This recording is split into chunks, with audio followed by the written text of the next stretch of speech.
जब 10 ब्रह्मा जी, एक ब्रह्मा नहीं, ऐसे 100 साल ब्रह्मा जी की आयु, और जब ब्रह्मा जी की आयु 100 साल है तो 10 ब्रह्मा की आयु। एक ब्रह्मा जी आए चले गए, दूसरे आए चले गए, तो 10 ब्रह्मा जी की आयु जब होती है तब शिव जी का एक दिन होता है, शंकर जी का एक दिन। तो शंकर जी ने कहा कि ऐसे दिन के मास दिन, मतलब मेरी आयु के, किसके? शिव जी की आयु के, क्योंकि शिव जी ने बता दिया है ऐसे दिन के मास दिन और मासों के परिवर्ष, ऐसे 5 वर्ष रहे बालक सुखी सहर्ष। मतलब समझ गया ना, भोलेनाथ की आयु के 5 वर्ष। अब आप गुणा भाग करते रहो, यमराज, कई यमराज बदल जाएंगे, करोड़ों यमराज बदल जाएंगे जितनी उस बालक की आयु है। तो यमराज ने हाथ जोड़ लिया, महाराज आपका ग्रंथ हमारी समझ में आ गया, आप तो महादेव हैं। अपनी आयु के 5 वर्ष दे दिए उन्होंने। समझ का फेर था। 5 वर्ष की आयु दी थी, लेकिन शिव जी ने अपने 5 वर्ष की आयु दी थी इस बालक को। और सब क्या समझ रहे थे कि 5 वर्ष हमारे 5 वर्ष, शिव जी की आयु के 5 वर्ष, तो वो 5 वर्ष कभी खत्म ही नहीं होते।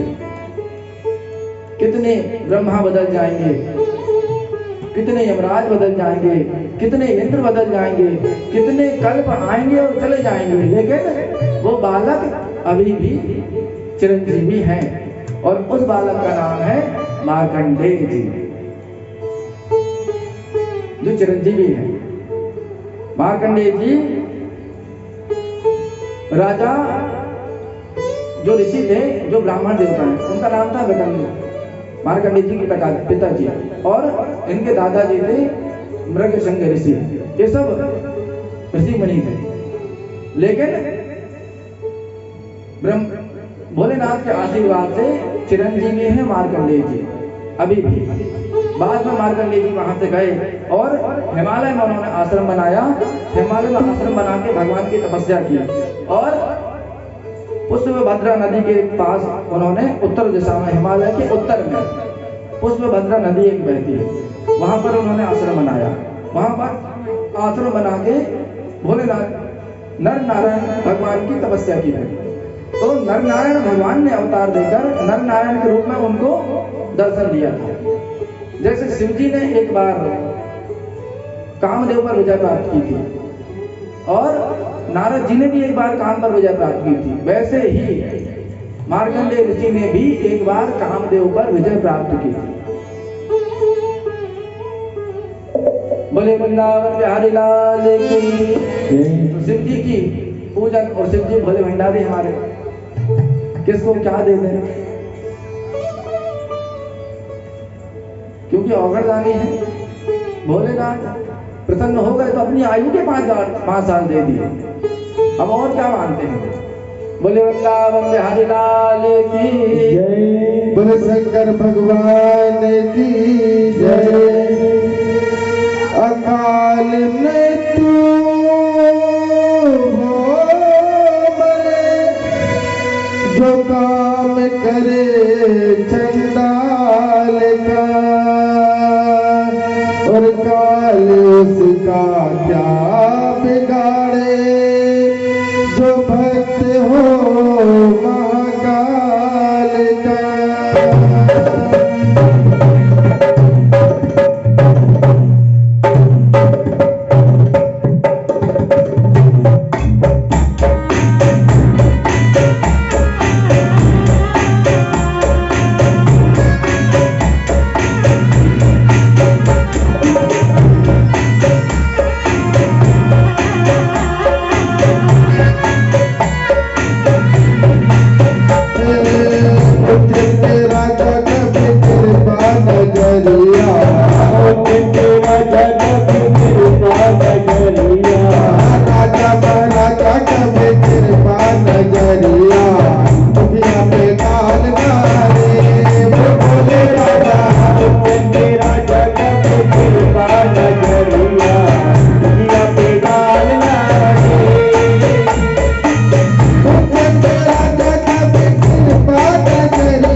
बोल शंकर भगवान की जय, श्री कृष्ण कन्हैया लाल की जय, बोल प्यार से महाराज की जय, बोले वृंदावन बिहारी लाल की जय, बोले राधा रानी सरकार की जय। अब सबने जय बोला है।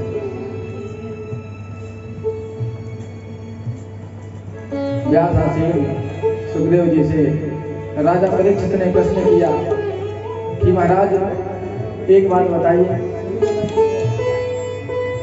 कि एक बार भगवान का नाम लेने से सारे पाप कैसे नष्ट हो जाते हैं।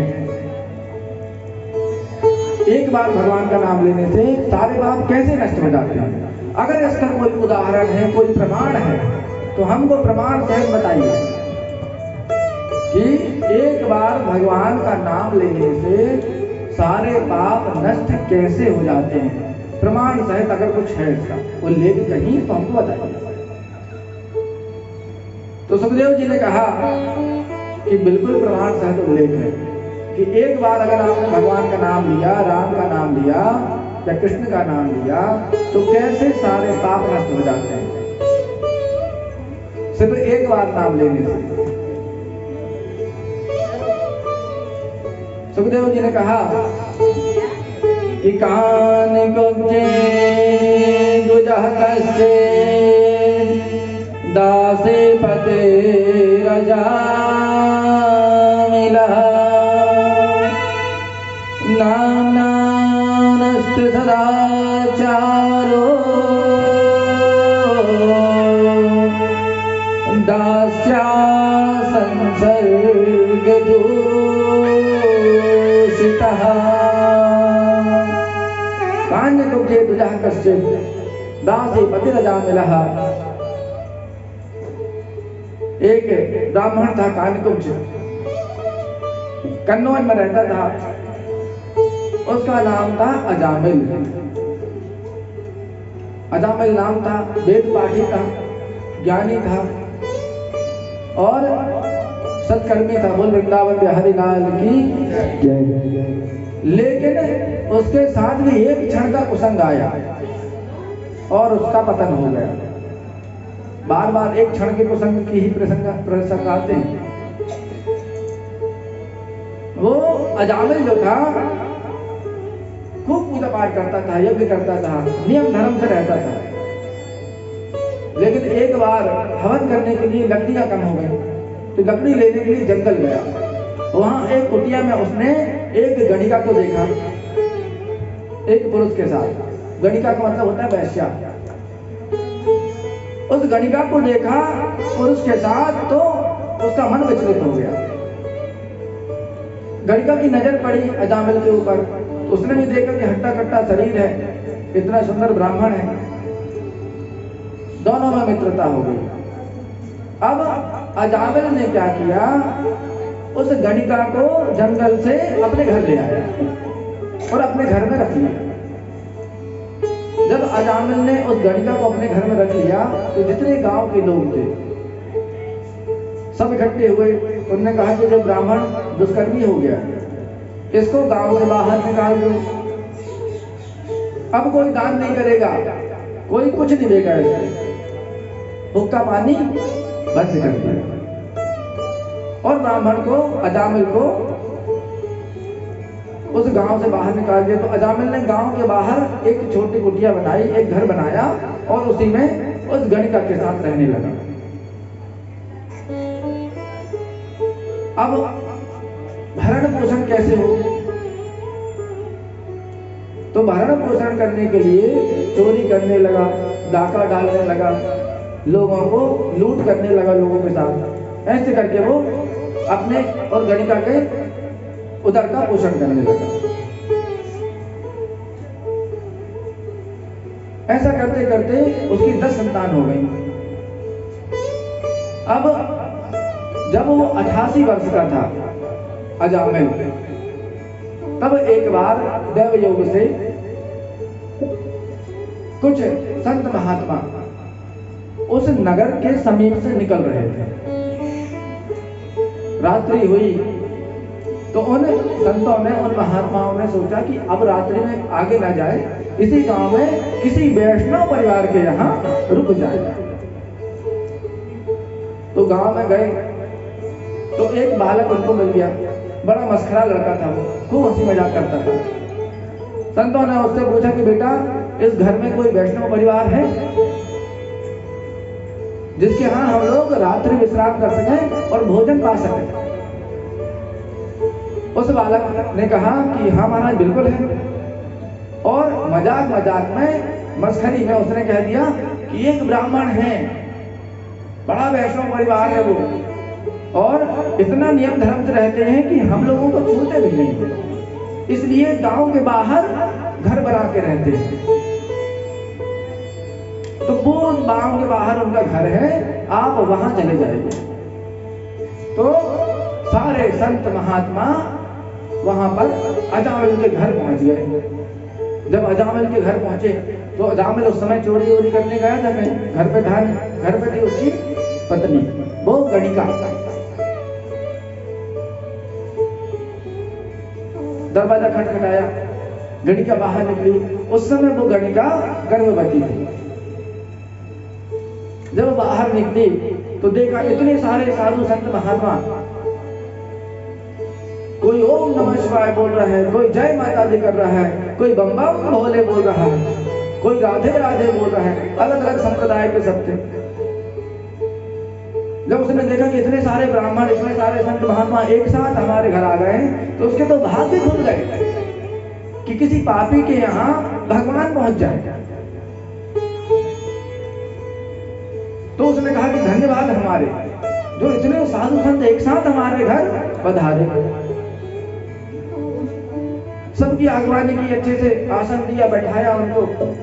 उन्होंने कहा कि देवी आज रात्रि में हम लोग यहीं विश्राम करेंगे, तो हम लोग किसी के यहाँ अन्न ग्रहण नहीं करते, तो आप सीधा सामान हमको दे दो, हम लोग यहीं बनाएंगे और पावेंगे। उसने जल्दी जल्दी से सीधा सामान निकाला, उन संतों को दे दिया। अब उन्होंने भोजन पकाना शुरू किया रात्रि में, और आपस में चर्चा कर रहा कि देखो उस बालक ने सच बताया था, कितना वैष्णव परिवार है ये महिला, जो स्त्री है, कितना हम लोगों का स्वागत सत्कार कर रही है। उन्होंने भोजन बनाया। आधी रात के बाद अजामिल अपने घर पहुंचा। जब घर पहुंचा, बाहर देखा कि कोई चिलम भोंक रहा है, कोई धूनी रमा के बैठा है, कोई राधे राधे जप रहा है, कोई भक्ति में नाच रहा है। ऐसे संतों को देखा, महात्माओं को देखा, तो दौड़ के अंदर गया पत्नी के पास, उस गणिका के पास। उससे बोला कि ये कौन है, कहां से आ गए? उसने कहा कि धीरे बोलो, अगर सुन लेंगे तो भाग जाएंगे सारे महात्मा। बोले याद करो, आप भी पहले ब्राह्मण थे, सत्कर्म करते थे। उसको याद आया कि हाँ, तो आप ये सोचो कि इतने साल बाद बड़ी मुश्किल से हमारे भाग्य खुल गए हैं कि इतने सारे संत महात्मा एक साथ आए हैं। जाओ थोड़ा सत्संग कर लो। ठीक है, बाहर आया, सारे संत महात्माओं को प्रणाम किया, बातचीत हुई। उन्होंने पूछा कि तुम्हारा नाम क्या है? बोला जामिल। क्या करते हो? तो बताया चोरी करते हैं, लूट करते हैं, डाका डालते हैं। जैसे बताया तो सारे संत महात्मा देखने लगे उसको। हम तो वैष्णव परिवार सोच के आए थे, ये तो पापी निकला, लेकिन इसका अन्न तो खा लिया है। अब अन्न खा लिया है तो कुछ इसका भला करना पड़ेगा, नहीं तो जैसा खाओ अन्न वैसा हो जाएगा मन, तो हमारी भी दुर्गति हो जाएगी। अजामिल ने बताया कि महाराज इसके पहले हम ब्राह्मण ही थे, लेकिन पूरी घटना बताई कि इस कारण हम पथभ्रष्ट हो गए। उन्होंने कहा कि ठीक है। अब संत महात्माओं ने देख लिया था कि उसकी पत्नी गर्भवती है, वो गणिका गर्भवती थी। तो बोला कि हम लोग कुछ बोलना चाह रहे हैं, तो आशीर्वाद स्वरूप वो स्वीकार कर लो। अजामिल ने कहा ठीक है महाराज, क्या बोलना चाह रहे हैं? उन्होंने कहा कि जो तुम्हारी संतान होने वाली है वो पुत्र होगा, और उसका नाम तुम नारायण रख लेना। नारायण नाम रख लेना, बस, और कुछ नहीं। बोला ठीक है, अब पुत्र होगा, कुछ तो नाम रखते ही। बाप बोला नारायण रख लेना, तो नारायण ही रख लेते। संत महात्मा वहां से चले गए, और कुछ समय बाद पुत्र का जन्म हुआ अजामिल के यहाँ, और उसने उस बालक का नाम रख लिया नारायण। अब नारायण नाम तो रख लिया, क्योंकि सबसे छोटा बालक था, तो छोटे बच्चे पे स्नेह ज्यादा हो जाता है। स्नेह ज्यादा इसलिए कि उसकी केयर करनी पड़ती है, देखभाल करनी पड़ती है। बड़े बालक बड़े होते जाते हैं तो समझदार होते जाते हैं, वो जो छोटा बच्चा होता है उस पर ध्यान ज्यादा देना पड़ता है। सब लोग देते हैं ना छोटे बच्चे पे ध्यान, और अटैचमेंट भी ज्यादा उससे हो जाता है, और उस अटैचमेंट का नाम ही भक्ति है। अब बालक छोटा था तो बेटा नारायण खाना खा लिया, बेटा नारायण दूध पी लिया, बेटा नारायण यहाँ आओ, बेटा नारायण ये करो, बेटा नारायण वो करो, बेटा नारायण ऐसा है वैसा है। तो नारायण नारायण नारायण नारायण दिन भर उसके मुख से नारायण का नाम निकलने लगा। अब जब उसकी मृत्यु आई, जब मृत्यु समीप आई तो वो अजामिल अब खटिया पे हो गया, मतलब बिस्तर पे पड़ जाते हैं लोग मृत्यु के पहले। चूंकि पापी था तो पापों का भोग भी भोगना था। अब हाथ पैर ने काम करना बंद कर दिया और बिस्तर पे पड़ा है। मृत्यु का समय आने वाला था, लेकिन मृत्यु उसकी उस समय होनी नहीं थी। जब मृत्यु का समय निकट आता है तब अगर कोई पुण्यात्मा होता है तो उसको लेने के लिए देवदूत आते हैं, और कोई पापात्मा होता है तो उसको लेने के लिए यमदूत आते हैं। तो देवदूत और यमदूतों में फर्क होता है। देवदूत स्वर्ण का सिंहासन और रथ लेके आते हैं और उस जीव को जो सत्मार्गी होता है, भगवान का भक्त होता है, उसको लेके जाते हैं। और देवदूत चतुर्भुजी स्वरूप होते हैं, कांति होती है, पीताम्बर धारण किए रहते हैं। और यमदूत काले कलूटे राक्षसों जैसे होते हैं, बड़े बड़े हथियार लिए हैं, यमपास लिए हैं, आते हैं, मारते पीटते हैं और शरीर से आत्मा निकाल के ले जाते हैं। तो जब किसी की मृत्यु निकट आती है तो उसको या तो देवदूत दिखते हैं अगर वो भगवत भक्त है, सत्मार्गी है, और नहीं तो यमदूत दिखेंगे, दिखने लगते हैं, आभास होता है, सामने दिखते हैं। तो उसको लेने के लिए यमदूत आए। जैसे यमदूत आए उसकी आत्मा निकालने के लिए यम घास फेंका तो उसने कहा, अजामिल के मुख से एक शब्द निकला, क्योंकि उसकी आसक्ति कहाँ थी? अपने छोटे बेटे, और उसका नाम था नारायण। बोला बेटा नारायण बचाओ, और जैसे ही बेटा नारायण बचाओ बोला, देवदूत दौड़ के आ गए। यमदूतों से कहा कि खबरदार अगर भगवान के भक्त को हाथ लगाया तो। यमदूतों ने कहा कि भगवान का भक्त? कौन भगवान का भक्त यहाँ? ये तो महापापी है। बोला कि नहीं, इसने अभी अभी भगवान के नाम का स्मरण किया है, उनको पुकारा है, तो ये पापी नहीं है, इसके सारे पाप नष्ट हो गए। अब इसको या तो हम ले जाएंगे या तुमको भी नहीं ले जाने देंगे। यमदूतों ने जब नहीं माना, उन्होंने कहा कि हम कैसे मान लें? यमदूतों ने कहा कि ये नारायण इसकी बेटी का नाम है, और आप समझ रहे हो कि भगवान नारायण को बुलाया इसने। भगवान नारायण का नाम तो लिए ही नहीं है, अपने बेटे नारायण का नाम पुकारा है। देवदूतों ने कहा कि अब चाहे कुछ भी हो, हमारे नारायण भगवान का नाम अनादिकाल से सनातन से चला आ रहा है, तो पहले तो उन्हीं का नाम हुआ। अब चाहे उसने अपने बेटे का लिया हो नाम, और चाहे हमारे नारायण भगवान का लिया, इसको तुम नहीं ले जा सकते। इसका फैसला बाद में हो जाए कि नाम इसने किसका लिया है, लेकिन अभी तत्काल में तो इसको हम नहीं ले जाने देंगे। यमदूत नहीं माने तो देवदूतों ने समझाया कि देखो भगवान के नाम की कितनी शक्ति है। जैसे बिजली के तार में करंट होता है लेकिन दिखता नहीं है। अब आप चाहे उस बिजली के तार को जानबूझ के छू, करंट लगेगा, और अगर अनजाने में छू लो तो भी करंट लगेगा। भाई करंट तो अपना काम करेगा ना, लगेगा ही करंट। अब जहर का कारण क्या है? मारना। आपने जानबूझ के सल्फास की गोली ली और पी ली तो आप मरोगे, और आपको पता नहीं है, किसी ने घोल के मिला के दे दिया, अनजाने में आपने पी ली तो भी वो जहर अपना काम करेगा, आप मरोगे। अमृत का काम होता है अमर करना। आप जानबूझ के अमृत पियो तो भी अमर हो जाओगे, अनजाने में पियोगे तो भी अमृत आपको अमर कर देगा, जैसे राहु केतु हो गए। आग का काम होता है जलाना, आप जानबूझ के आग में उंगली करोगे, जलोगे, और अनजाने में अगर आग पे ऊपर पैर पड़ गया या हाथ पड़ गया तो जलोगे। ऐसा नहीं कि आपने नहीं, उनको पता नहीं था, धोखे से छुन गया है, धोखे से चलेगा तब भी करंट लगेगा, तब भी आग से आप जलोगे।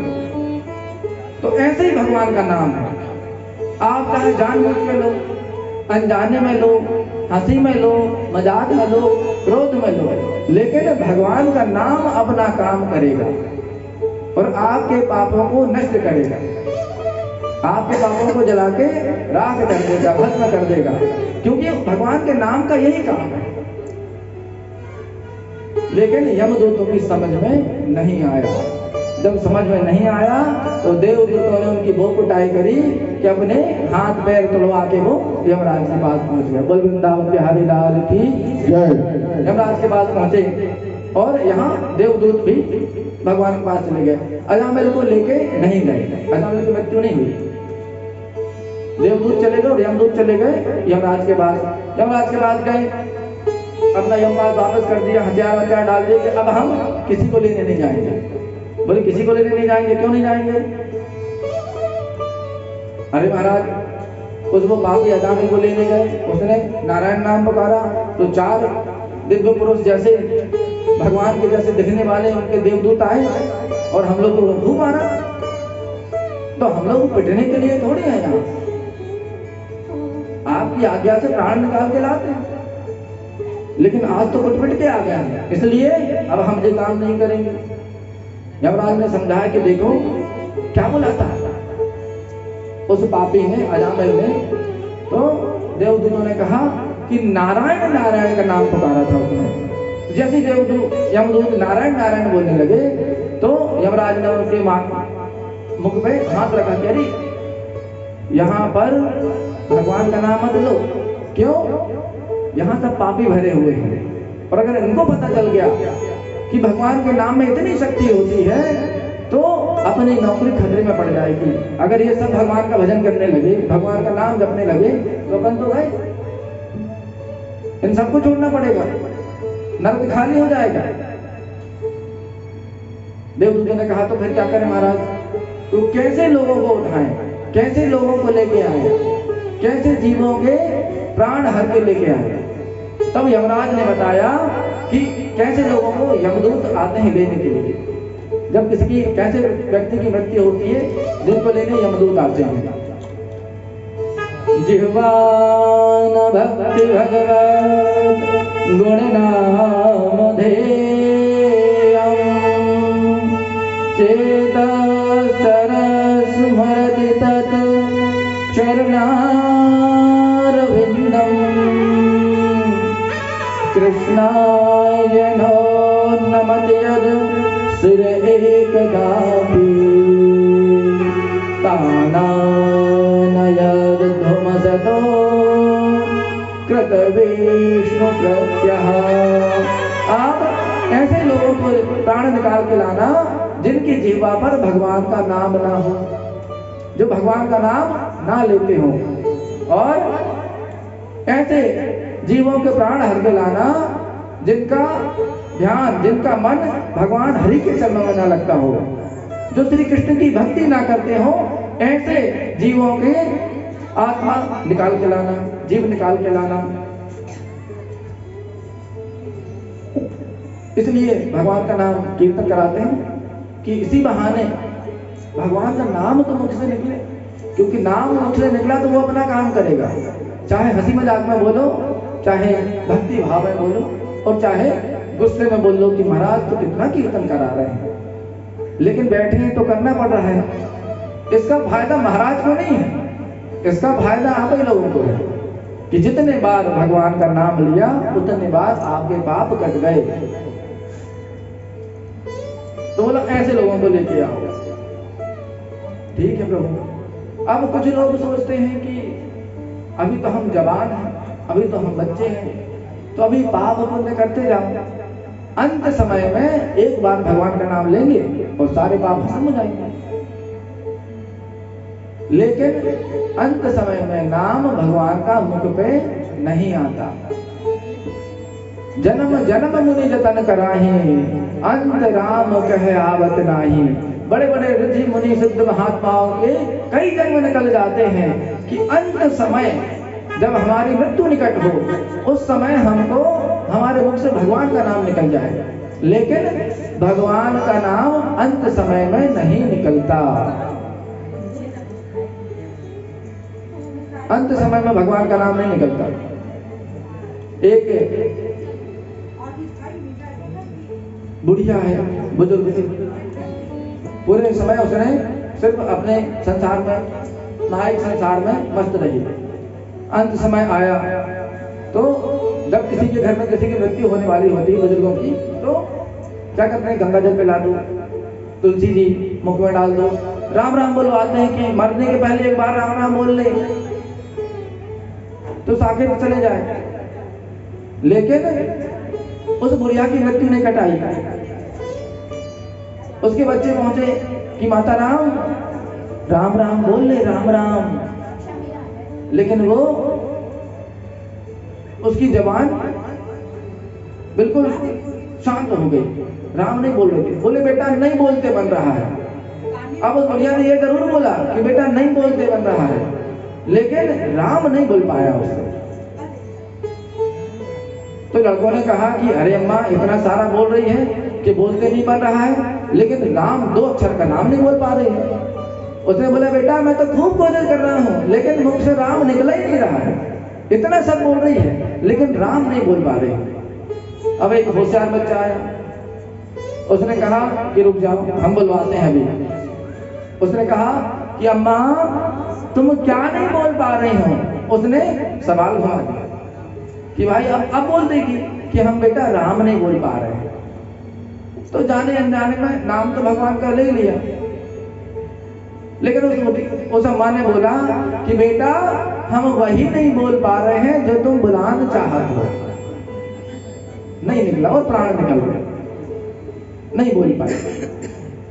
बड़े बड़े ऋषि मुनि संत महात्मा इसलिए प्रैक्टिस करते हैं राम राम राम राम सीता राम या राधे राधे या राधे कृष्ण, कि अंत समय में उनके मुख से भगवान का नाम निकल जाए। और जब भगवान का नाम एक बार निकलता है तो पीछे के सारे पाप भस्म हो जाते हैं। अब आप सोचो कि अंत समय में आपने भगवान का नाम ले लिया और आपकी मृत्यु हो गई, तो आप कोई पाप नहीं कर पाए, मृत्यु हो गई तो भगवान का लोक आपको प्राप्त हो गया। लेकिन एक सावधानी यहां बरतनी पड़ती है। सावधानी क्या है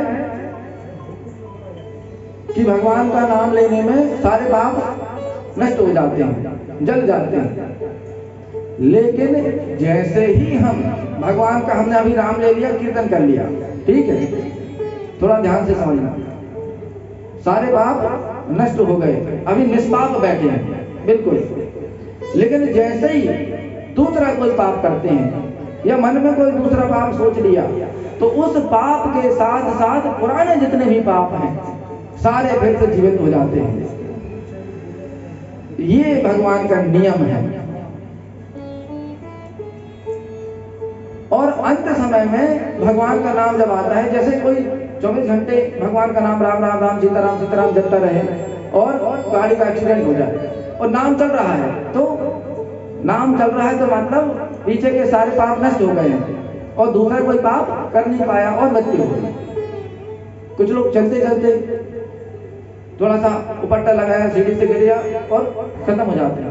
अगर सोचो वो राम राम बोल रहे हैं और उसी समय उनको उपट्टा लगा और वो गिर गए और प्राण निकल गए, तो क्या होता है, राम का नाम लिया, भगवान का नाम लिया और प्राण निकल गए। तो जैसे ही भगवान का नाम लिया तो सारे पाप भस्म हो गए और उसी क्षण उसकी मृत्यु हो गई। तो दूसरा कोई पाप सोच नहीं पाया,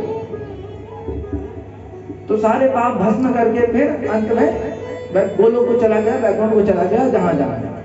ये भगवान का नियम है। इसलिए सारे संत महात्मा ऋषि मुनि प्रैक्टिस करते हैं भगवान के नाम जप की। इसलिए बोला जाता है नाम जप करो, नाम जप करो, नाम जप करो, कि पता नहीं कब प्राण निकल जाए और उसके पहले हमारे मुख से एक बार भगवान के नाम का शब्द उच्चारण हो जाएगा। इतनी शक्ति है भगवान के नाम में।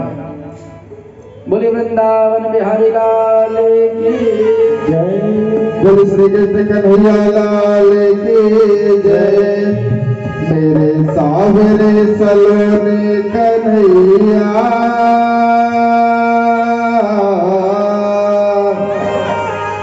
मेरे सावरे सलोने कन्हैया, तेरा जलवा कहाँ पर नहीं है। मेरे सावरे सलोने कन्हैया, तेरा जलवा कहाँ पर नहीं है। मेरे सावरे सलोने कन्हैया, तेरा जलवा कहाँ पर नहीं है। मेरे सावरे सलोने कन्हैया, तेरा जलवा कहाँ पर नहीं है। तेरा जलवा कहाँ पर नहीं है। तेरा जलवा कहाँ पर नहीं है। तेरा जलवा कहाँ पर नहीं है। तेरा जलवा कहाँ पर नहीं है। मेरे सावरे सलोने कन्हैया, तेरा जलवा कहाँ पर नहीं है। सावरे सलोने कन्हैया, तेरा जलवा कहाँ पर नहीं है।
उनकी आंखों में पर्दा पड़ा है। उनकी आंखों में पर्दा पड़ा है। जिसने जलवाए देखा नहीं है। उनकी आंखों में पर्दा पड़ा है। जिनकी आंखों में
सत्संग का प्याला, हम पीते हैं सत्संग का प्याला। गुरु के दीवाने के बेटी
जी महाराज की जय।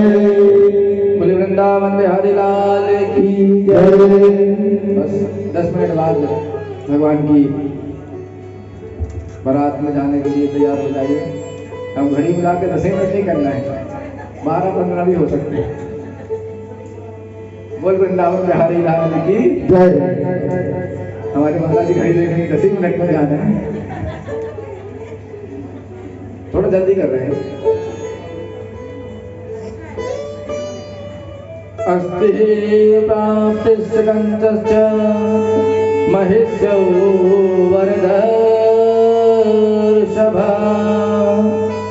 मृते भरतरे दुःखार्धे इयतोस्म प्रतुर्ग्रहा। सुखदेव जी ने बताया कि जब कंस की मृत्यु हो गई उसके बाद कंस की जो 2 पत्नियां थी, एक का नाम था अस्ति और एक का नाम था प्राप्ति। दोनों जरासंध की पुत्रियां थीं। पति की मौत हुई तो दोनों अपने पिता के घर चली गई जरासंध के पास। जरासंध कौन था? जरासंध के बारे में तो सभी जानते होंगे। जरासंध मगध देश का राजा था और कंस का ससुर था। कंस का ससुर था जरासंध। राजा बृहद्रथ थे उनका पुत्र। तो जब जरासंध का जन्म हुआ था तो 2 भागों में विभक्त था। फिर जरा नामक एक राक्षसी ने उसकी संधि की, दोनों भागों को जोड़ दिया तो उसका नाम पड़ गया जरासंध। बड़ा पराक्रमी था, युद्ध में विजय ही होती थी, पराजय नहीं होती थी, क्योंकि कोई मार नहीं पाता था उसको। और जरासंध का अंत कब हुआ था? जब भीम को लेके भगवान श्री कृष्ण पहुंचे थे, 86 राजाओं को बंदी बना लिया था। तो जरासंध के बाद पहुंचे थे, उसको मल्ल युद्ध के लिए ललकारा था। तो भीम से मल्ल युद्ध के दौरान भगवान ने जब भीम क्या करते थे, जरासंध को मारने के लिए उसको 20 से 2 टुकड़े कर देते, फाड़ देते और दोनों टुकड़े फेंक देते, लेकिन फिर वो जुड़ जाते थे क्योंकि उनकी संधि उस राक्षसी जरा ने करवाई थी। फिर भगवान ने एक तिनका उठाया और उसको 20 से 2 टुकड़े करके एक टुकड़ा इस साइड फेंका, एक दूसरी तरफ। तब भीम समझ गए और इस बार उन्होंने 20 से जब जरासंध के 2 टुकड़े किए तो दोनों अलग अलग दिशाओं में फेंके, तब जरासंध की मृत्यु हुई। अब ये दोनों जरासंध के पास जब पहुंच गई, दोनों पुत्रियां अस्ति और प्राप्ति, जरासंध ने देखा कि ये तो विधवा हो गई। एकदम से देख के क्रोधित हो गया और उसने शपथ ले ली कि अब यदुवंश का नाश कर देंगे, श्री कृष्ण को जीवित नहीं छोड़ेंगे। तो जरासंध ने 23 अक्षौणी सेना एकत्रित की। कितनी? 23 अक्षौणी सेना। उस सेना में कौन कौन थे? जितने पापी थे पूरी पृथ्वी के, सब पापियों को इकट्ठा किया और 23 अक्षौणी सेना एकत्रित करके मथुरा को चारों ओर से घेर के आक्रमण किया। जब जरासंध वहां पहुंचा तो भगवान श्री कृष्ण ने बलदाऊ जी से कहा कि देखो भैया, अभी जरासंध को मारना नहीं है, अभी सिर्फ जरासंध की जो सेना आई है उस 23 अक्षौणी सेना को मारना है। बलदाऊ जी ने कहा ऐसा क्यों? वो दुश्मन है, आया है तो जिंदा छोड़ देंगे क्या? तो कन्हैया जी ने समझाया कि देखो दाऊ भैया, अपना जो हमारा अवतार हुआ है वो क्यों हुआ है? पाप का अंत करने के लिए, भक्तों का कल्याण करने के लिए। तो ये जरासंध हमारे काम को हल्का कर देगा। कैसे? कि ये 23 अक्षौणी सेना लेके आया है, इसकी सेना का संहार कर देंगे। ये पूरे 23 अक्षौणी जो सैनिक हैं इसके, ये बड़े पापी हैं, इनका उद्धार कर देंगे। और जरासंध को छोड़ेंगे तो जरासंध फिर जाएगा और फिर 23 अक्षौणी सेना इकट्ठे करेगा, वो फिर आएगा तो हम फिर उसकी सेना का संहार करेंगे। ऐसे हमको कहीं जाना नहीं पड़ेगा और जरासंध ही पापियों को इकट्ठा करके हमारे सामने लाता रहेगा और हम सबका अंत करते जाएगा।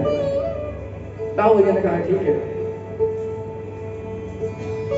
वैसे किया, जरासंध की पूरी सेना का भगवान जी ने और दाऊ जी ने अंत कर दिया और जरासंध को जिंदा छोड़ दिया। अब जरासंध फिर गया, तो ऐसे करके 17 बार 23 अक्षौणी सेना लेके आया और 17 बार भगवान ने पूरी सेना का संहार किया और जरासंध को छोड़ देते थे। 18वीं बार फिर से जरासंध ने 23 अक्षौणी सेना की, और इस बार जब वो आने वाला था तो इस बार एक काल यवन नामक एक राजा था, काल यवन। वो 3 करोड़ मिलेच्छों की सेना लेके भगवान से युद्ध करने के लिए आ गया, श्री कृष्ण से। 3 करोड़ मिलेच्छों की सेना इकट्ठी करके वो भी भगवान श्री कृष्ण की मथुरा नगरी पे, उस समय भगवान मथुरा में। अब कृष्ण बलराम जी ने देखा, दाऊ भैया ने बोला कि देखो हम 2-2 हमारे शत्रु एक साथ आ गए हैं, अब इनमें से किसको पहले मारना पड़ेगा। तो भगवान ने कहा कि पहले काल यवन का अंत करते हैं। अब काल यवन की मृत्यु नहीं होती थी, अजय था वो। सूर्यवंश और चंद्रवंश का कोई भी महारथी काल यवन में विजय प्राप्त नहीं कर सकता था, ये शिव जी का वरदान था। तो काल यवन और जरासंध की सेना जब दोनों ने मथुरा को घेर लिया, तो भगवान ने कहा कि देखो अपन कब तक ये करते रहेंगे, एक काम करते हैं। विश्वकर्मा जी को बुलाया, कुबेर जी को बुलाया और उनसे कहा कि समुद्र के बीचों बीच एक नगरी का निर्माण करो। तो द्वारिका नगरी का निर्माण करवाया। योग माया को बुलाया और आज्ञा दी कि जितने भी हमारे कुटुंब के परिवार के और मथुरा के लोग हैं, सबको यहाँ से शिफ्ट कर दो, सबको यहाँ से उठाओ और द्वारिकापुरी में भेज दो। योग माया ने वैसा ही किया। द्वारिकापुरी का जो निर्माण था 84 कोस लंबी थी और 84 कोस चौड़ी थी, चौकोर आकार था। सारी सुख सुविधाएं तो जैसे बैकुंठ में थी, वो सब चीज, सुंदर बाग बगीचे, जल के अंदर, समुद्र के अंदर, बिल्कुल सुरक्षित, कोई नहीं पहुंच सकता। 48 कोस की लंबी और 48 कोस की चौड़ाई वाली द्वारका नगरी का निर्माण हुआ। सब लोग वहां चले गए। अब भगवान कृष्ण ने कहा कि देखो जरासंध से युद्ध नहीं, जरासंध को तो अपन मार देंगे, लेकिन काल यवन का अंत ऐसे नहीं होगा। इसलिए भगवान ने क्या किया, पीताम्बर धारण किया, अस्त्र शस्त्र रखे और कमल का फूल हाथ में लेके पीताम्बर धारण करके भगवान निहत्ते अपने महल के बाहर निकले। काल यवन ने देखा तो भगवान को देखते ही काल यवन पहचान गया और उनको ललकारने लगा। जब ललकारने लगा तो भगवान वहां से भागे। अब काल यवन पीछे पीछे, भगवान आगे आगे। कृष्ण भगवान आगे आगे पहुंचे और जाके एक पर्वत में चढ़ गए। पर्वत में एक गुफा बनी हुई थी, उस गुफा के अंदर मुचकुंद जी सो रहे थे, राजा मुचकुंद। भगवान कृष्ण गए और अपनी पीताम्बरी उनको उड़ा दी और एक जगह जाके छिप गए। काल यवन पहुंचा तो देखा पीताम्बरी ढकी हुई थी। उसने सोचा कि ये कृष्ण हमको इतनी दूर दौड़ा के लाया और खुद आके आराम कर रहा, सो रहा है। एक लात मारी, एक लात का जैसे प्रहार हुआ तो मुचकुंद जी जो सदियों से सो रहे थे, उनकी नींद खुल गई। जैसे ही मुचकुंद जी की नींद खुली, उन्होंने अपनी दृष्टि काल यवन पे डाली। जैसे ही काल यवन को देखा तो वो जल के भस्म हो गया। बोले वृंदावन बिहारी लाल की। जब काल यवन जल के भस्म हो गया तो भगवान वापस आ गए। इसके बाद ये काल यवन जो है, काल यवन कौन था? ये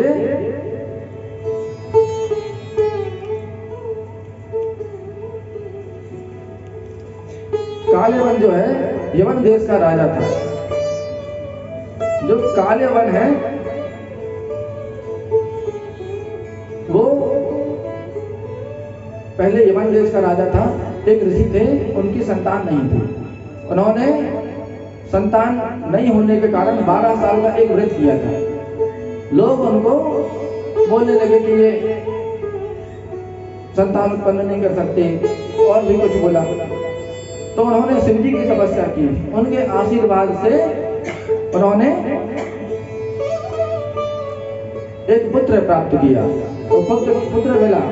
जब वो पुत्र मिला तो भगवान शिव ने उसको वरदान दिया कि तुमको जो पुत्र होगा वो अजय होगा, सूर्य और चंद्रवंशी कोई भी राजा इसका अंत नहीं कर पाएंगे, किसी युद्ध में इसकी पराजय नहीं होगी। जब ये बात हुई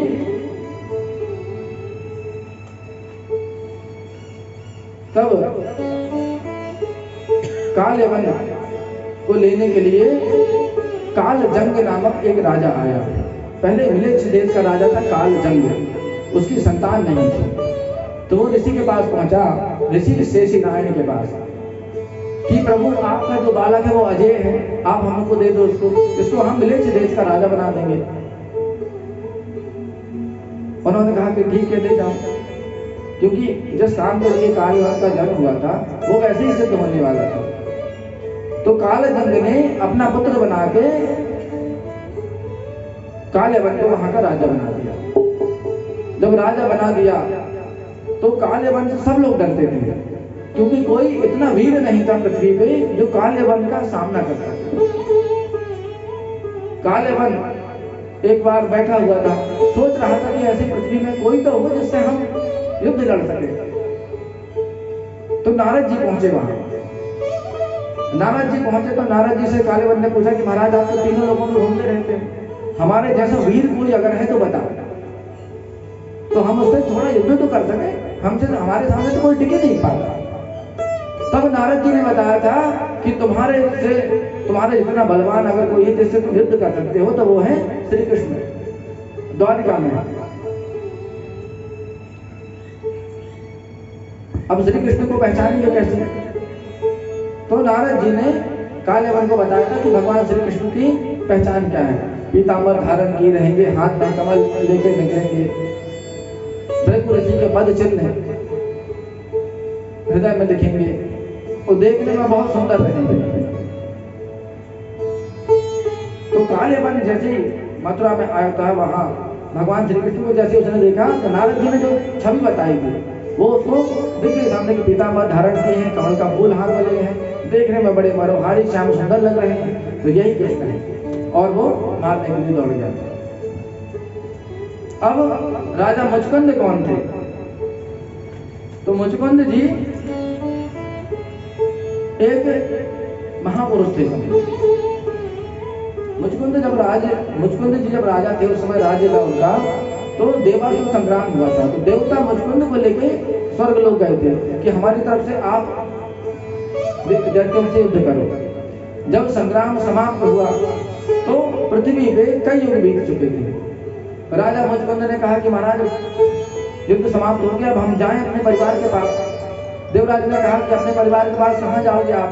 नीचे तो सदियां बीत गई, तो आपका नाम लेने के लिए कोई नीचे नहीं है। तो उन्होंने कहा अब क्या करें? तो बोले कि महाराज हमको कोई ऐसा वरदान दे दो कि हम इतने सालों से युद्ध लड़ रहे हैं तो थक गए, अब हम सोना चाहते हैं। तो देवराज इंद्र और देवताओं ने उनको वरदान दिया था निद्रा का, कि आप सोयो, जो भी आपकी निद्रा में खलल डालेगा और आपकी दृष्टि उस पर पड़ेगी तो वो कोई भी हो जल के भस्म हो जाएगा। तो भगवान इस वरदान की, उनको पता था भगवान तो लीला करते हैं, तो भगवान कालयवन को लेके वहीं गए जहां वो मुचकुंद जी सो रहे थे, और वहां ले जाके उन्होंने ऐसी लीला की कि कालयवन ने मुचकुंद जी को उठाया और जैसे उनकी दृष्टि पड़ी वो जल के भस्म हो गया। ये कालयवन और मुचकुंद जी दोनों के बारे में बता दिया, नहीं तो संशय रहता है ना कि ऐसा कैसे हुआ, ऐसा कैसे हुआ। बोलिए वृंदावन बिहारी लाल के। इसके बाद जरासंध, जब भगवान बलराम जी के साथ लौट रहे थे तो जरासंध ने भगवान को घेर लिया। तो इस बार 18वीं बार था, तो भगवान जरासंध से हार मान के भागे, क्योंकि भगवान को आगे और लीलाएं करनी थी। जरासंध को खुद नहीं मारना था, भीम से मरवाना था। तो भगवान भागे अब जरासंध ने खूब बोला, रणछोड़ भी बोला, यहाँ भगवान का नाम पड़ा था ना, रणछोड़। भगवान भागे और एक प्रवर्तन पर्वत पर चढ़ गए। पर्वत पे चढ़े तो 84 कोस का ऊंचा पर्वत था।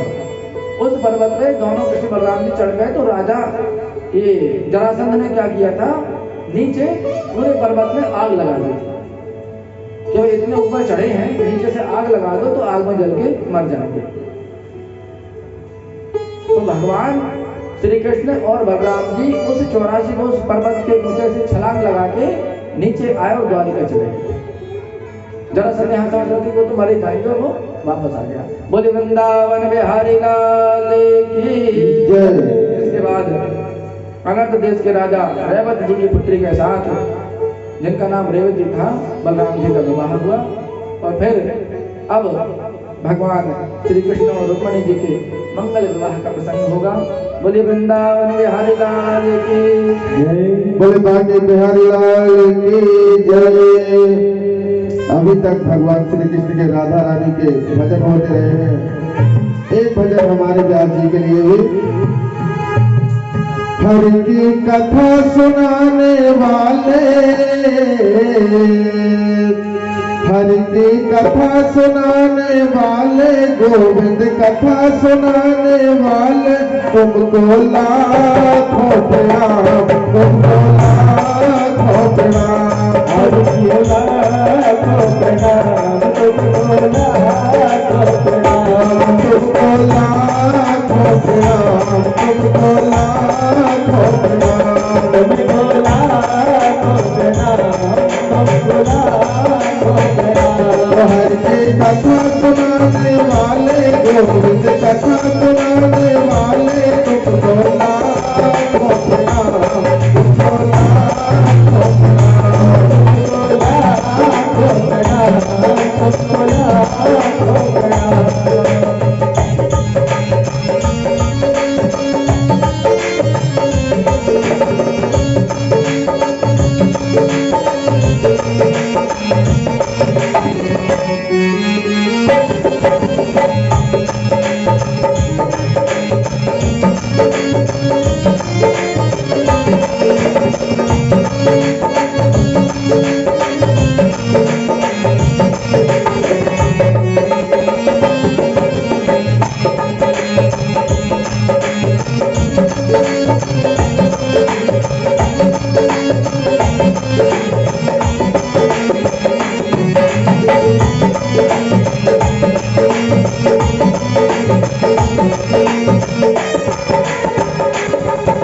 बोल रहे थे तन में, पल खो बैठे थे तन में। हम बोल रहे थे मन में, पल खो बैठे थे तन में। खो बैठे थे तन में, पल खो बैठे थे तन में। हम बोल रहे थे मन में, पल खो बैठे थे तन में। मुझे राज बताने वाले, सबको राज बताने वाले, तुमको लाखों प्रणाम, तुमको लाखों प्रणाम, तुमको लाखों प्रणाम, तुमको लाखों प्रणाम।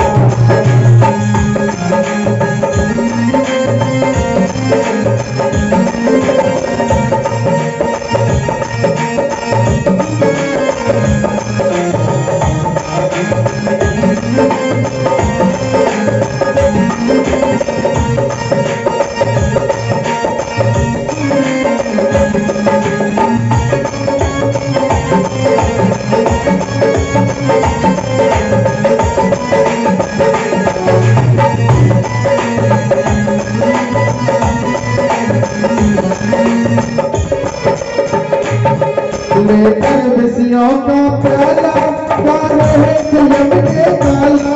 लेकर विषयों का प्याला, गा रहे संयम के काला। लेकर विषयों का प्याला, गा रहे संयम के काला।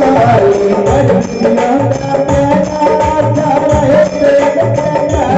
अमृत पान कराने वाले, सबको सुधा पिलाने वाले, तुमको लाखों प्रणाम, तुमको लाखों प्रणाम, तुमको लाखों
श्री कृष्ण कन्हैया लाल की जय। बोल व्यास जी महाराज की जय। बोले वृंदावन बिहारी लाल की जय। बोले राधा रानी सरकार की जय। अब अर्थ सर्व गुणों के कह काला परम शोभना। अब वो समय आ गया है जब भगवान श्री कृष्ण और माता रुक्मिणी जी का मंगल परिणय होगा। थोड़ा जल्दी से प्रसंग करते हैं, नहीं तो आप लोग को वहीं जाने का समय होगा। घर में जो पतिदेव हैं वो नाराज हो जाएंगे कि रोज रोज कथा सुनने चले जाते हैं, घर पर भी ध्यान दो। बोल वृंदावन बिहारी लाल की जय। सुखदेव जी कहते हैं कि राजा सेद भीष्म को नाम विदर्भाधिपते महान तस्य पंचा भवन पुत्रा कन्यका च वरानना।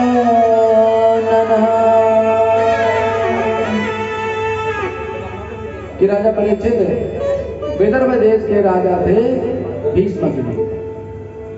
महाराज भीष्म के 5 पुत्र थे। तस्य पंचा भवन पुत्रा, उनके 5 पुत्र थे। एक का नाम था रुक्मी, रुक्मरक, रुक्मबाहु, रुक्मकेश और रुक्ममाली। उनकी एक बहन थी। राजा भीष्म की एक पुत्री थी और इन 5 भाइयों की एक बहन थी, उनका नाम था रुक्मणी। रुक्मणी जी साक्षात लक्ष्मी जी का स्वरूप थी। तो वैसे ही उनकी कांति, उनकी सुंदरता और वैसे ही उनके गुण थे, वैसे ही उनकी पवित्रता थी। जब रुक्मणी जी छोटी थी तो लीला के लिए जो होता है राजा भीष्म की सभा में आती रहती थी। तो बचपन से वो भगवान श्री कृष्ण के यश कीर्ति का गुणगान देखती थी, सुनती थी कि श्री कृष्ण ने ये किया, श्री कृष्ण ने वो किया। उनके यशों का गान सुनती रहती थी। तो वो सुनते सुनते उनके मन में भगवान श्री कृष्ण की मूर्त बस गई। उन्होंने कहा कि अब विवाह होगा तो श्री कृष्ण से ही होगा। हालांकि पहले से सब तय था, लेकिन जीवों के कल्याण के लिए, उनको शिक्षा देने के लिए भगवान लीलाएं करते रहते हैं, अनंत लीलाएं। नहीं तो भगवान तो सत्य संकल्प है, जो चाहे हो जाए, करने की जरूरत नहीं पड़ती। लेकिन लीलाधारी है हमारे श्याम सुंदर, तो लीला करते रहते हैं। तो चेती नरेश राजा दम्भोज का पुत्र था शिशुपाल। ये शिशुपाल वही है ना, तीसरा जन्म, जय विजय वाला, क्षत्रिय कुल का राक्षस। तो शिशुपाल और रुक्मी में बड़ी दोस्ती थी। रुक्मी ने सोचा कि हम अपनी बहन का विवाह, रुक्मणी का विवाह शिशुपाल के साथ करेंगे। कृष्ण जी से ये सब द्वेष रखते थे। शिशुपाल के साथ रुक्मी, जरासंध और भी कई राजा थे जो भगवान श्री कृष्ण के शत्रु थे, वो आपस में मित्र थे, दुश्मन का दुश्मन दोस्त, तो वो आपस में सब मित्र थे। तो शिशुपाल से विवाह करने का निश्चय कर दिया। अब रुक्मणी जी को जब ये पता चला उनका बड़ा दुख हुआ, लेकिन कोई इसका विरोध नहीं कर पाया। रुक्मणी जी थोड़ा परेशान हुई कि श्री कृष्ण का तो कोई पता नहीं है। उन्होंने एक ब्राह्मण देवता को बुलाया और उनसे कहा कि आप जाओ द्वारिका हमारा संदेश लेके, और द्वारकाधीश को यह संदेश दे देना कि अगर आप नहीं आए, हमको आपने नहीं स्वीकार किया, तो हम अपने प्राण त्याग देंगे। ब्राह्मण देवता को संदेश लेके द्वारिका भेजा। इधर इनके विवाह की तैयारियां चलने लगी। अब विवाह में 2 दिन शेष थे, सारी तैयारियां हो रही थी। ब्राह्मण देवता रुक्मणी जी का संदेश लेके द्वारिका पहुंचे। जब द्वारिका पहुंचे तो भगवान द्वारिकाधीश अपने सिंहासन पर बैठे हुए थे। जैसे ही दूर से उन्होंने देखा कि ब्राह्मण देवता आ रहे हैं। दृष्ट्वा ब्रह्मण्य देवस्तम वरोय च निदासनात् उपवेश्यार्हयाश्चक्रे यथात्मानं दिवौकशः। दृष्ट्वा ब्राह्मण देवस्तम, जैसे उन्होंने ब्राह्मण देवता को देखा। अब ब्राह्मण को देवता ही कहते हैं क्योंकि पृथ्वी पर ब्राह्मण ही देवता है। तो ब्राह्मण देवता को देखा तो भगवान अपने सिंहासन से उठ गए। द्वारकाधीश स्वयं उठे, दौड़ के गए, ब्राह्मण देवता का हाथ पकड़ा और अपने सिंहासन पर उनको आसीन कराया, बिठाला। अपने सिंहासन पर बिठालकर द्वारकाधीश भगवान श्री कृष्ण ने उसी प्रकार के उन ब्राह्मण देवता के पूजन की जिस प्रकार अन्य देवी देवता भगवान श्री कृष्ण के पूजन करते थे। उसी प्रकार पूजन की जैसे श्री कृष्ण भगवान के पूजन अन्य देवी देवता करते हैं, वैसे ही उन्होंने उन ब्राह्मण देवता को सिंहासन पर बिठाकर पूजन अर्चन किया। यथात्मानं दिवौकशः। खूब स्वागत सत्कार करने के बाद उन्होंने पूछा कि ब्राह्मण देवता आप किस काम से आपका आह्वान हुआ। जानते सब थे लेकिन फिर भी लीला कर रहे हैं भगवान। ब्राह्मण देवता ने बताया कि हमको रुक्मणी जी ने भेजा है और उन्होंने एक संदेश दिया है। तन्मे भवान खलु व्रतः पतिरंगजायाम् आत्मार्पितस्य भवतोऽत्र विभो विधेहि मा भीर्भागमविभर्षतु चैत्यारा गोमायुवन मृगपतेर्बलिवम्बुजाक्ष तन्मे भवान खलु व्रतः पतिरंगजायाम्। उन्होंने संदेश दिया कि रुक्मणी जी ने आपसे बोला है कि मैंने आपको पति के रूप में वर्ण कर लिया है। हे परमेश्वर, मैं आपके लिए समर्पित हूँ, आप अंतर्यामी हैं, मेरे मन के भाव आपसे छिपे नहीं हैं और मैं चाहती हूँ कि आप मुझको स्वीकार कर लें। अगर ऐसा नहीं हुआ तो मैं अपने प्राण त्याग दूंगी। भगवान श्री कृष्ण ने कहा, मुस्कुराने लगे क्योंकि रुक्मणी जी के लिए श्री कृष्ण से अधिक अच्छा कोई वर नहीं हो सकता था और द्वारकाधीश श्री कृष्ण के लिए रुक्मणी जी से अच्छी कोई पत्नी नहीं हो सकती। अब होती भी कैसे? साक्षात लक्ष्मी नारायण उन्होंने कहा कि ठीक है, हम चलते हैं और रुक्मणी जी को ले आएंगे, और अगर कोई कुलकलंक किसी ने अगर बीच में आने की कोशिश की तो उसका परिणाम भी उसको भोगना पड़ेगा। इधर रुक्मणी जी के विवाह की तैयारियां होने लगी थी, दान दक्षिणा दी जा रही थी ब्राह्मणों को। शादी के पहले देते हैं और शादी के बाद भी देते हैं। जब विवाह के एक दिन पूर्व गौरी पूजन की बारी आती है, गौरी पूजन होता है ना, तो गौरी पूजन करने के लिए जब रुक्मणी जी जाते हैं, उसके पहले उनके मन में बहुत सारे सवाल आते हैं कि कल विवाह है, हमको गौरी पूजन करने जाना है, फिर अगर कृष्ण नहीं आए तो क्या होगा, ऐसा सोच रही है। इधर कृष्ण भगवान सबको छोड़ छाड़ के रुक्मणी जी का हरण करने के लिए उद्देश्य से निकल पड़ेगी। ब्राह्मण देवता आगे आगे, भगवान श्री कृष्ण पीछे पीछे। इस बात का पता जब बलराम जी को लगा कि कन्हैया अकेला चला गया है और पता था कि बाकी सब तो दुश्मन है, तो बलराम जी ने सेना तैयार की और पीछे पीछे श्री कृष्ण के आ गए, आगे आकर उनको मिला लिया। अब रुक्मणी जी मन में सोच रही हैं कि दुर्ग भाया न में धाता नानुकूलो महेश्वरा, देवी वा विमुखा गौरी रुद्राणी गिरिजा सती। दुर्ग भाया न में धाता नानुकूलो महेश्वरा।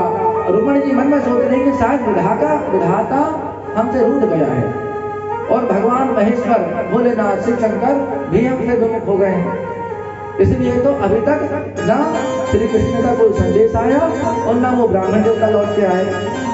देवी व विमुखा गौरी रुद्राणी गिरिजासती, और शायद रुद्राणी माता भी हमसे रुष्ट हैं। जब वो ये सोच रही थी, उसी क्षण उनके बाएं नेत्र और बाएं अंग स्फुरन होने लगे, फरकने लगे। वाम उरुर्भुजो नेत्रम स्फुरन प्रिय भाषिणः। जब महिलाओं के, स्त्रियों के वाम अंग फड़कते हैं तो कुछ शुभ समाचार मिलता है। तो जैसे ही वाम अंग बढ़ के लक्ष्मी जी को, रुक्मणी जी को एहसास हुआ, उसी समय उन्होंने सामने से देखा कि वो ब्राह्मण देवता मुस्कुराते हुए चले आ रहे हैं। ब्राह्मण जी की मुस्कुराहट देखकर वो समझ गए कि अब कोई शुभ समाचार मिलेगा। उन्होंने आके भगवान श्री कृष्ण का संदेश दिया।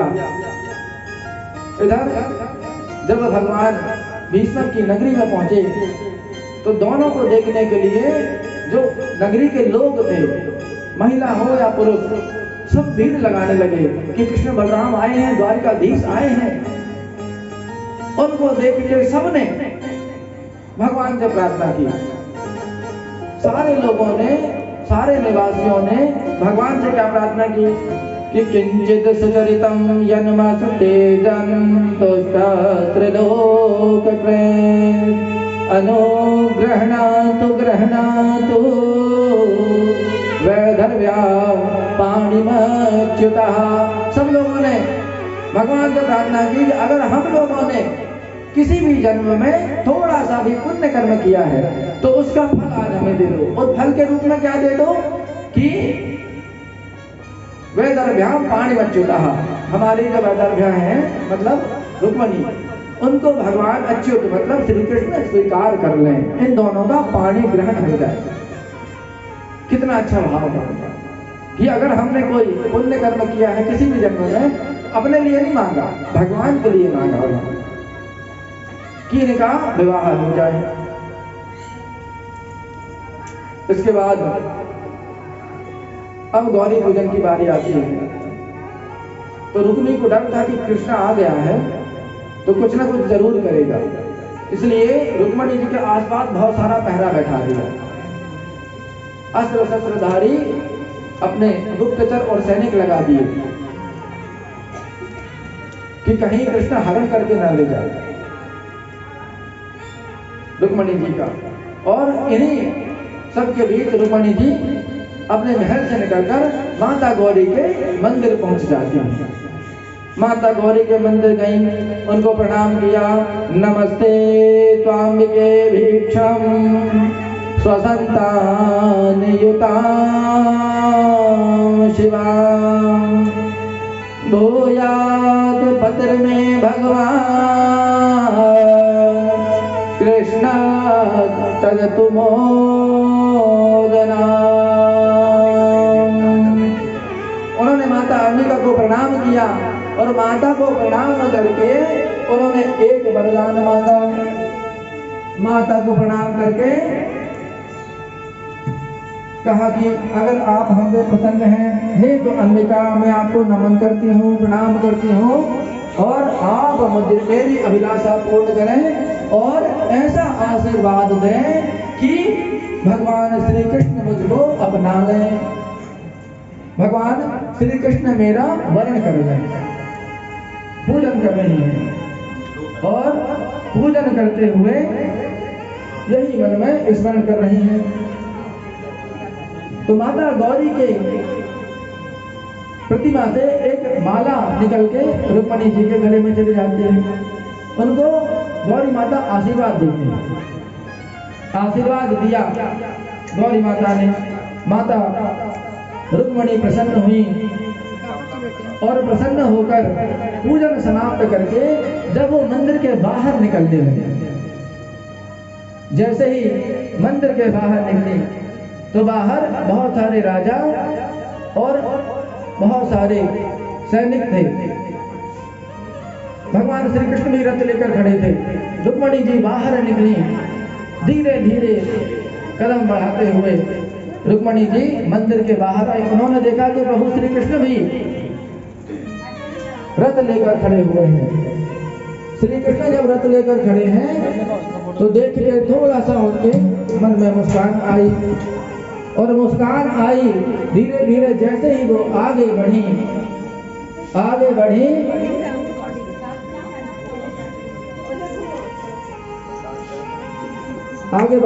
और भगवान श्री कृष्ण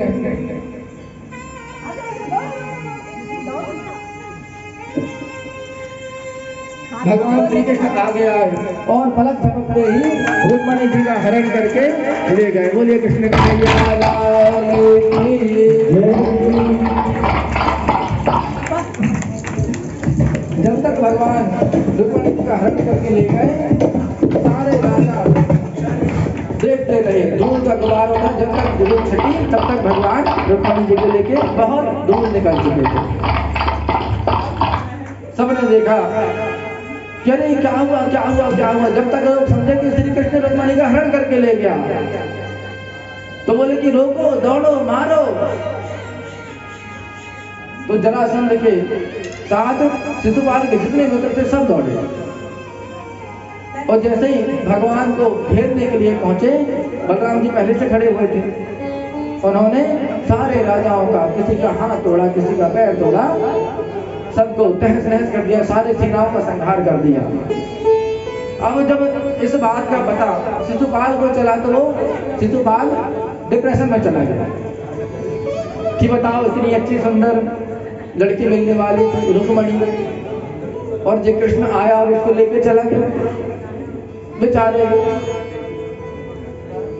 मरनासन हालत में पहुंच गया, बड़ा दुखी हुआ, पश्चाताप करने लगा।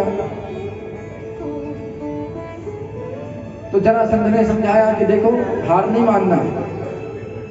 हम 17 बार हारे श्री कृष्ण से, लेकिन 18वीं बार हमने हराया।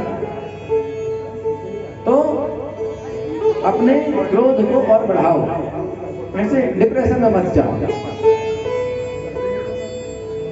इधर जब रुक्मी को पता चला कि उसकी बहन रुक्मणी का श्री कृष्ण ने हरण कर लिया है, तो रुक्मी ने शपथ ली कि अहत्वा समरे कृष्णं प्रत्योह्य च रुक्मणी कुंडिनं न प्रवेक्ष्यामि सत्यमेतद् ब्रवीमः।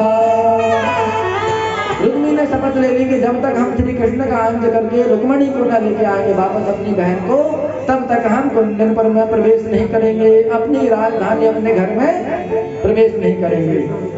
अब थोड़ी सेना लेके वो रुक्मी भगवान श्री कृष्ण और रुक्मणी जी के पीछे गया। तो दूर जाकर रुक्मणी और श्री कृष्ण को उसने घेर लिया।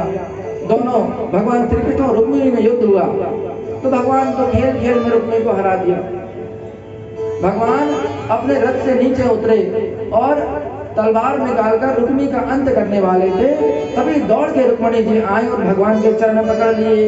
योगेश्वर प्रमेयात्मन देव देव जगत्पते हन्तुं नार हसि कल्याण भ्रातरं मे महाभुजा।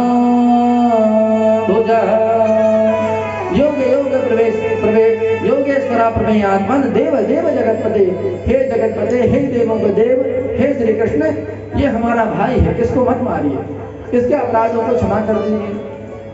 तो भगवान ने कहा ठीक है, छोड़ दिया। लेकिन भगवान जैसे ही घूमे रुक्मिणी जी के साथ अपने रथ में सवार होने के लिए, रुक्मिणी फिर से पीछे से आ गया और पीछे से भगवान पर प्रहार करने का प्रयास किया। तो भगवान ने उसको पकड़ा, उसके अधोवस्त्र ऊपर जो गमछा डालते हैं ना, उससे उसके सिर को मोड़ दिया, उसके बाल मोड़ दिए। इतने में ही बलराम जी पहुंच गए। अरे कृष्ण, अरे ये क्या कर दिया?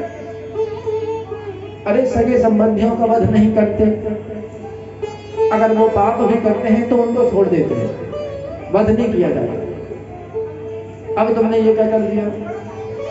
रुक्मिणी जी को समझाया कि देखो बेटा रुक्मिणी, इस बात को अपने हृदय से मत लगाना, अपने मन में इस बात की गांठ बांध के मत रखना कि कृष्ण ने तुम्हारे भाई के साथ क्या किया है। वो तो उसी के लायक था, लेकिन देखो मारा नहीं, छोड़ दिया ना। इसलिए अपने मन में क्लेश मत करना, नहीं तो पता चले तुम यहाँ से द्वारिका जा रही हो तो उस क्लेश को वहां पर जाके,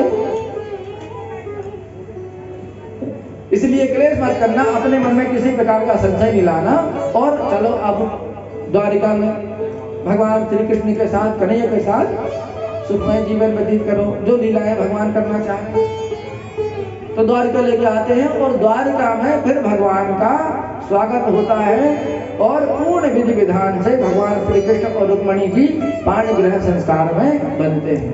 बोले वृंदावन बिहारी लाल की जय, लाल की जय, लक्ष्मी नारायण भगवान की जय। अब जो लोग भगवान के बाराती हैं वो बाराती बनके जाएंगे और जो लोग स्वागत के लिए हैं वो यहाँ रुक जाएंगे, भगवान की बारात में करवाएंगे। बोले वृंदावन में हरिलाल की। अब बोले श्री कृष्ण कन्हैया लाल की जय। ऐसे बर को क्या वरो जो जीवे और मर जाए, बरिए गिरधर लाल को छूलो अमर हो जाए। आओ मेरी सखिया मुझे मेहंदी लगा दो, मेहंदी लगा दो, मुझे ऐसी सजा दो, मुझे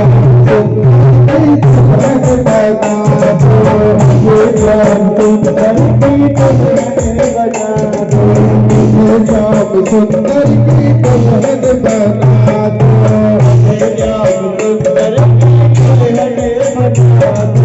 आओ मेरी सखिया मुझे मेहंदी लगा दो, आओ मेरी सखिया मुझे मेहंदी लगा दो, मेहंदी लगा दो,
फेरे करवाइए।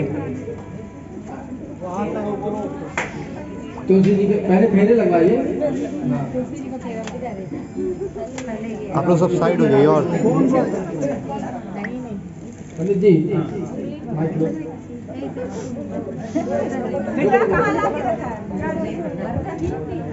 वो कन्यादान वाली पंडित जी थाली क्या चलिए पहले दूर करो थोड़ा। पहले एक दो परिक्रमा लगवा दो।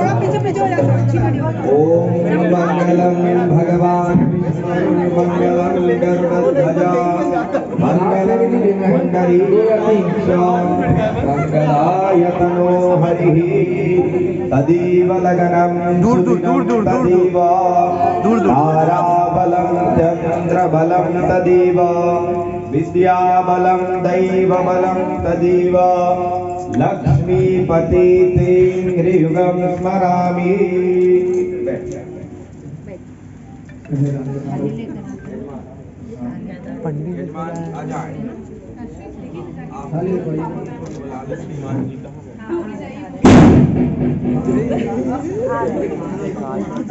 ज्यादा आवाज वाले पटाखे ना बोले, थोड़ी कम आवाज वाले।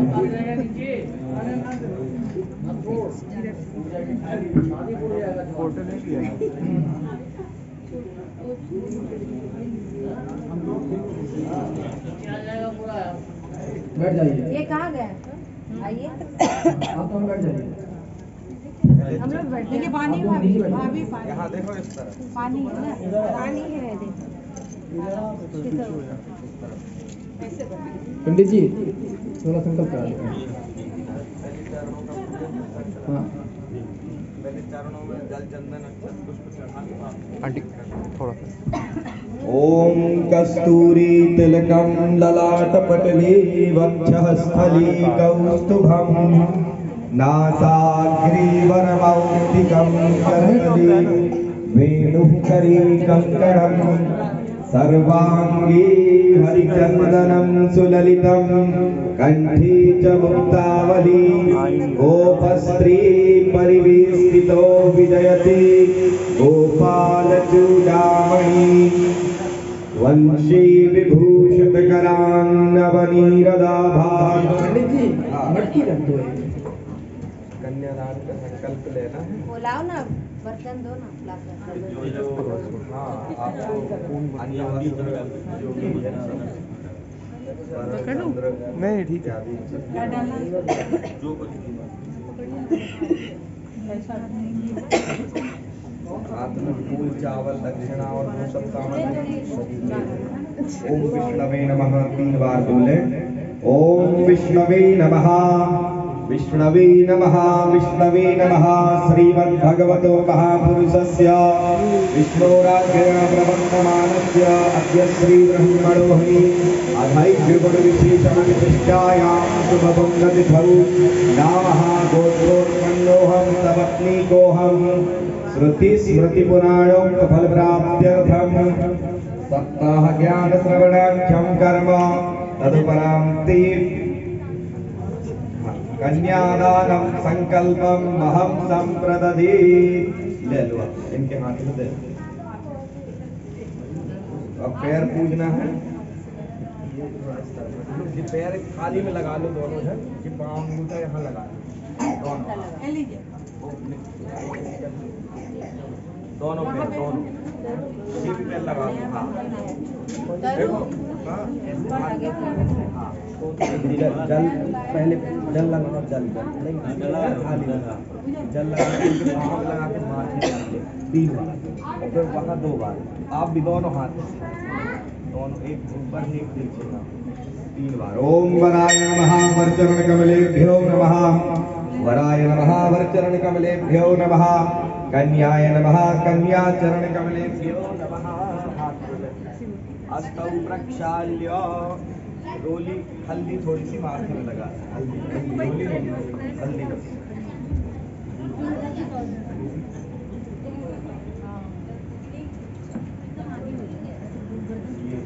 हाथ लगा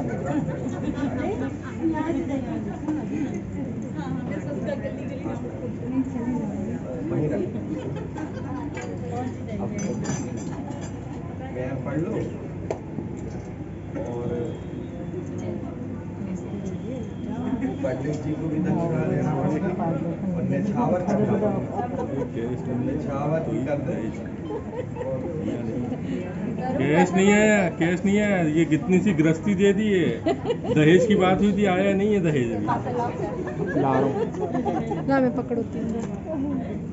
भगवान देख रहे हैं। भगवान के पास परिपूर्ण है, उनको जरूरत नहीं है। ये नगद भी रखो आप, ऐसा नहीं होगा दहेज की पूरी बात। मटकी में वो मटकी में रख दो। ये 11 रुपये। सब इसमें डालना है। सब उसी में रखते जाओ, उसी में पैर बढ़ ले उठ जाए। जिसको भी पैर पकड़ना हो एक हो गया। हाँ आप उठ जाए। अब सभी लोग एक एक करके भगवान के पैर पखारें और फिर जो भी देना है हमको उसी मटकी में डालते रहें और आगे आए। पैर सब पखार लेंगे सबको मजा है, उसके बाद फिर आप आ जाए सभी लोग पैर पूजना है। कहाँ दी हो? पाँव में हाथ में लगा के, पाँव में लगा के, माथे में लगा के। बैठ जाओ, टेंशन नहीं बनेगी। लाइन लग जाओ, लाइन लग हाँ लाइन लग जाओ, लाइन लग जाओ। तो गुड़िया मेरा फोन दी। दाहिना हाथ नीचे, पाँव की थाली में लगा दो। पाँव में लगाओ, माथे में लगा दो। 3 बार। वराय नमः वरचरण कमलेभ्यो नमः। वराय नमः वरचरण कमलेभ्यो नमः। कन्याय नमः कन्या चरण कमलेभ्यो नमः। हल्दी लगा दो। देख रहे हैं? पैर में लगा दो, माथे में।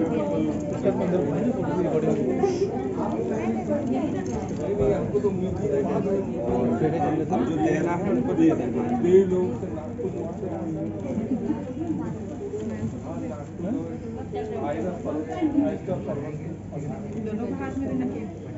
किसी को भी दोनों हाथ लगा लेंगे। अगर दोनों को देना है तो दोनों को दे देना लगा। बस पैर पढ़ लो। पंडित जी की दक्षिणा भी उसी में रख दो। निछावर कर दो। यही में है, निकाल के दे देना दक्षिणा लिफाफा में। पुनः ए वो ना बाद में निकाल के पैक। 3 बार माथे में लगाना।